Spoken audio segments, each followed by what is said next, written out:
kamoting napakaliliit. And imagine, 50 pesos ang kilo niyan.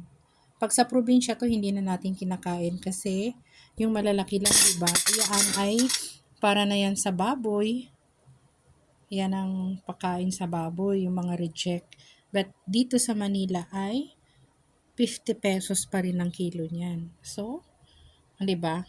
And, ayan ang partner niya, fried chicken. Kasi yan ang gusto ko. Kaya naggawa ako ng fried chicken ko. And mayroon akong atsara at saka kimchi na pinaghalo ko.